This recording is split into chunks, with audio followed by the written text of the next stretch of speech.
नमस्कार, मेरा नाम प्रशांत है और आप देखना शुरू कर चुके हैं आपका अपना खुद का चैनल खुद रंग। दोस्तों, आज सुबह सुबह गजब हो गया। बहन कुमारी मायावती जी ने कांग्रेस पार्टी, भारतीय जनता पार्टी और तमाम सारे ऐसे दल जो बहुजन समाज के प्रति ढोंग या यूं कहें कि उनके प्रति सहानुभूति का ढोंग कर रहे थे, उनको एक एक करके एक्सपोज कर दिया। कैसे एक्सपोज किया है आज के इस वीडियो में मैं बताऊंगा। कैसे जातिगत जनगणना को लेकर के बहन कुमारी मायावती जी ने भारतीय जनता पार्टी, कांग्रेस पार्टी को बुरी तरीके से एक्सपोज कर दिया है, इसके बारे में बताऊंगा। और बताऊंगा कि कैसे जातिगत जनगणना करवाकर भारतीय जनता पार्टी अपने ही गेम में फंस गई, ये बताऊंगा। और साथ में ये भी बताऊंगा कि ये जातीय जनगणना का फैसला बहुजन समाज पार्टी के लिए आने वाले वक्त में किस तरीके से मुफीद और फायदेमंद साबित होगी। लेकिन उससे पहले बहन कुमारी मायावती जी ने जो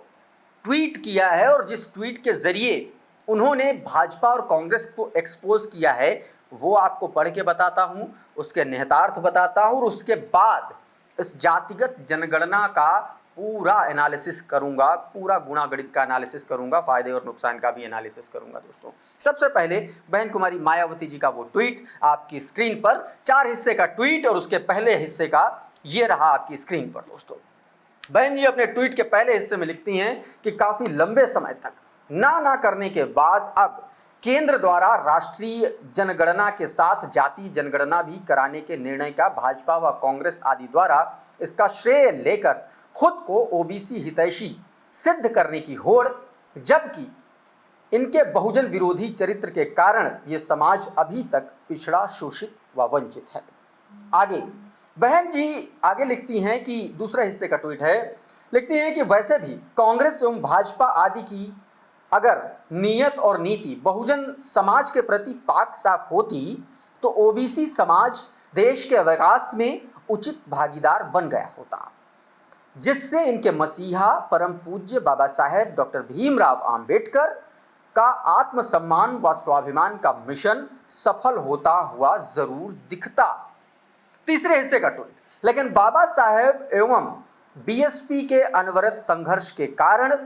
ओबीसी समाज आज तक काफी हद तक जागरूक है, तो दलितों की तरह ओबीसी वोटों के लिए लालायित इन पार्टियों में इनका हितैषी दिखने का स्वार्थ और मजबूरी है। अर्थात स्पष्ट है कि ओबीसी का हित बीएसपी में ही निहित है, अन्यत्र कहीं नहीं। चौथे हिस्से का ट्वीट बेहद इंपॉर्टेंट है, लिखती है, अतः वोट हमारा राज तुम्हारा नहीं चलेगा के मानवतावादी संघर्ष को सही व सार्थक बनाकर अपने पैरों पर खड़े होने का समय करीब है, जिसके लिए कोताही और लापरवाही घातक तथा भाजपा और कांग्रेस आदि पार्टियों पर दलित, ओबीसी समेत बहुजन हित कल्याण हेतु, उत्थान हेतु भरोसा करना ठीक नहीं है। मायावती जी ने सब कुछ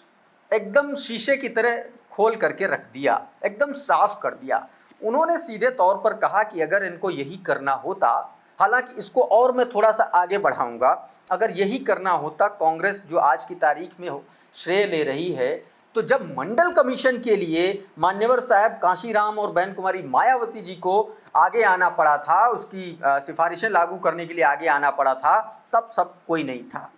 जब प्रमोशन में रिजर्वेशन का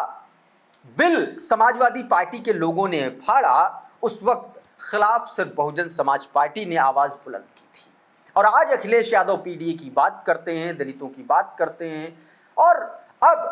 कांग्रेस की भी बात कर लें। बाबा साहेब का कितना अपमान किया गया, आप सब लोग जानते हैं कांग्रेस की सरकारों में। उन सारी बातों को बहन कुमारी मायावती जी ने समराइज करते हुए अपने 4 हिस्से के ट्वीट में बहुजन समाज को बता दिया है और चेता दिया है और यह कह दिया है कि भारतीय जनता पार्टी और कांग्रेस पार्टी की जो जातिगत जनगणना कराने का जो भाजपा सरकार का फैसला है और उस पर जो कांग्रेस पार्टी कह रही है कि दबाव, हमारे दबाव की वजह से ये हो रहा है, हमारी वजह से हो रहा है, वो उसका चाल चरित्र और चेहरा कितना पाक साफ रहा ये सब जानते। छोटा सा उदाहरण दे रहा हूं, 2011 में जनगणना हुई, जातिगत जनगणना कराई यूपीए की सरकार ने, लेकिन आंकड़े जारी नहीं किए। इस बात पर राहुल गांधी कभी जवाब नहीं देंगे दोस्तों। दूसरा, मैं आपको दोस्तों एक और बात बताता हूं जो बहन कुमारी मायावती जी ने सीधे तौर पर लिखी और कहा कि अभी तक इस देश की जो भी सरकारें रही, चाहे यूपीए की रही चाहे एनडीए की रही, दो ही दलों की सरकारें रही, भाजपा और कांग्रेस की सरकारें रही, अगर इन दोनों की सरकारें इतने सालों तक रही तो ओबीसी समाज का अब तक उत्थान क्यों नहीं हुआ? देश में जिस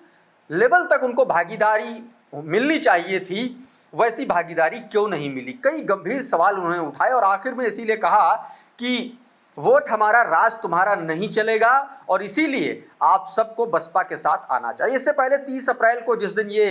ऐलान हुआ मोदी सरकार की कैबिनेट में, जिस दिन ये फैसला हुआ, उस दिन बहन कुमारी मायावती जी ने सरकार के इस फैसले का स्वागत किया था और उसके साथ वो नजर आई थी। लेकिन जब भाजपा और कांग्रेस दोनों इस मामले पर वोटों की राजनीति करने लगी तो बहन जी ने दोनों ही दलों को दोस्तों आईना दिखा दिया।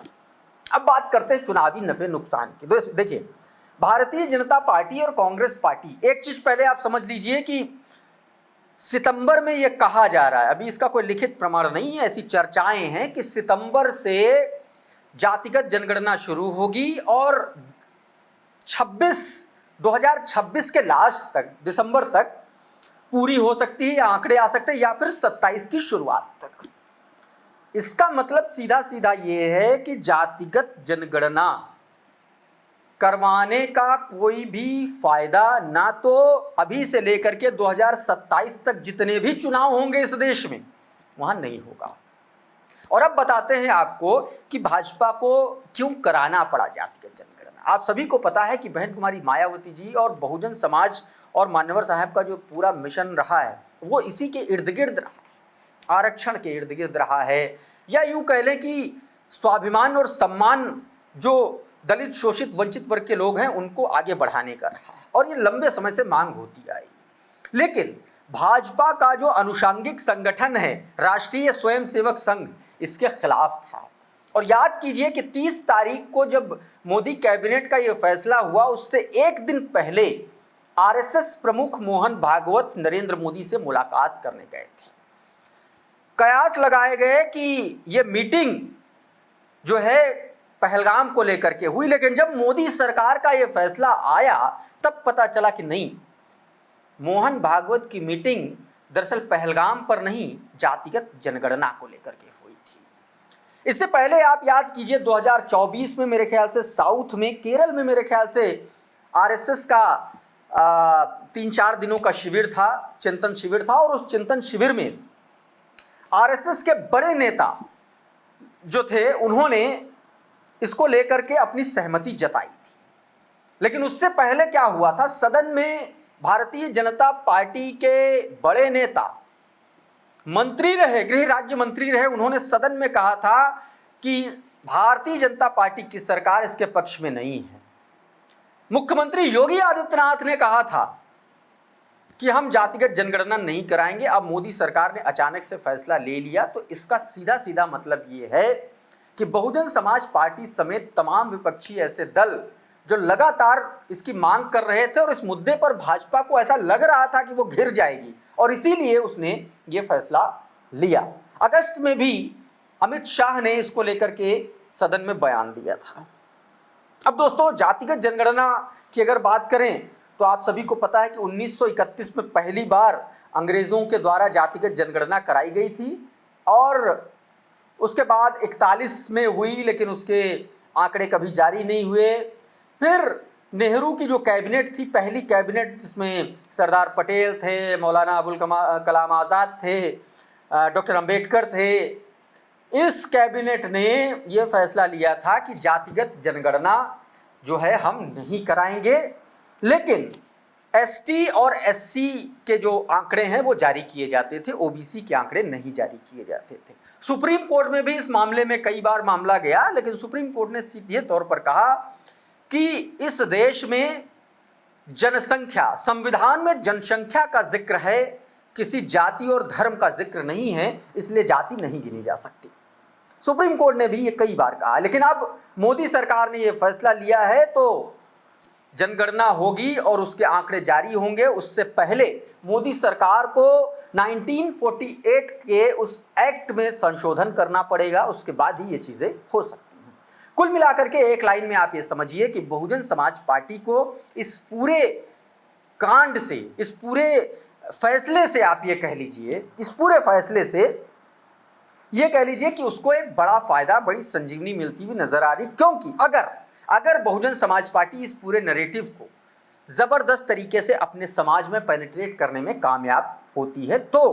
क्योंकि Bahujan Samaj party social media पर काफी कम सक्रिय रहती है और चाहिए तो ये था अब तक बहुजन समाज पार्टी को कि इस जातिगत जनगणना के मसले पर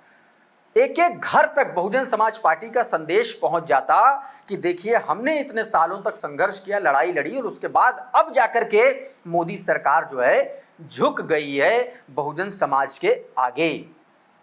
लेकिन अगर इन सब में जरा सा भी बहुजन समाज पार्टी को चूक होती है तो आप यकीन मानिए कि इसका फायदा, सबसे ज्यादा फायदा भारतीय जनता पार्टी उठा लेगी, क्योंकि ताकतवर है, संगठन बहुत मजबूत है, सरकार में है और जगह जगह उसके कार्यकर्ता हैं। ऐसे में अभी से बहुजन समाज पार्टी को ये टारगेट लेके चलना पड़ेगा, दिनों के हिसाब से टारगेट लेकर के चलना पड़ेगा, जोन के हिसाब से बांटना पड़ेगा, चाहे बिहार की बात कर लें, चाहे उत्तर प्रदेश की बात कर लें। जोन, विधानसभा, लोकसभा, जिला, हर तरीके से आपको उसको बाइफरकेट करके इस पूरे नैरेटिव पर लगा देना चाहिए अपने एक एक कार्यकर्ता को। अगर ऐसा होता है तो आप यकीन मानिए कि इसका फायदा बिहार विधानसभा चुनाव में भी बसपा को मिलेगा और 2027 के विधानसभा चुनाव, उत्तर प्रदेश के विधानसभा चुनाव में भी बसपा को मिलेगा, ऐसा कहा जा रहा है। बहरहाल दोस्तों, इस वीडियो में इतना ही। बहुत बहुत शुक्रिया, बहुत बहुत धन्यवाद। आप जुड़े रहिए आपके अपने खुद के चैनल खुद रंग के साथ। नमस्कार।